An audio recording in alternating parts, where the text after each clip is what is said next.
मनुष्य आत्माएं श्वास लेती हैं, तो श्वास में वायु तत्व जाता ही है। तो वायु तत्व माना सूक्ष्म शरीर, वायु तत्व का शरीर, सूक्ष्म शरीर। तो वायु तत्व में जो श्वास में आई उसमें नेगेटिविटी भरी हुई है।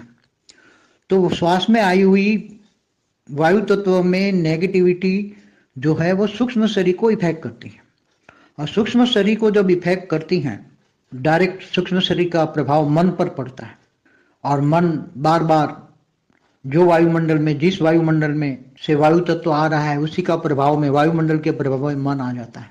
दूसरा, कारण शरीर में रिकॉर्डेड सारी चीजें हैं, अगले जन्मों के संस्कार हैं, कर्म है, कर्म बंधन है, वो सारे कारण शरीर में रिकॉर्ड है।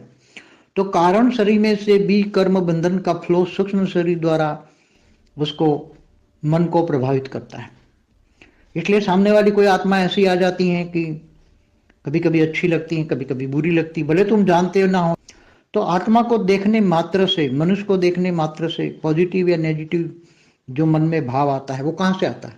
तो वो सीधा कारण शरीर में रिकॉर्डेड सीधी चीज तुम्हारे मन को इफेक्ट करती हैं, सीधा कारण शरीर इमर्ज हो जाता है सामने वाले को। 1 सेकंड में कारण शरीर मन का प्रभाव तुम्हारे मन पर डालता है और नेगेटिव या पॉजिटिव इफेक्ट देता है। तो ऐसी तरह वायुमंडल हमेशा, हर प्रकार कहते हैं वायुमंडल, वायुमंडल, अच्छी से अच्छी आत्मा भी वायुमंडल में नेगेटिव बन जाती हैं। जब आत्मस्वरूप की अनुभूति इतनी पावरफुल होती है, केवल आत्मस्वरूप में इमर्ज होने से, केवल मैं आत्मा हूं, तो आत्मा को इमर्ज करने से आत्मा की पावर इतनी इमर्ज हो जाती है कि फिर मन कहीं भी नहीं लगता, और ओरा इतना पावरफुल बन जाता है तो ओरे के अंदर नेगेटिविटी किसी की नहीं आती। मन को चंचल बनाने के, रोकने के लिए आत्मस्वरूप की स्टेज ही मन को चंचल बनने से रोकती है।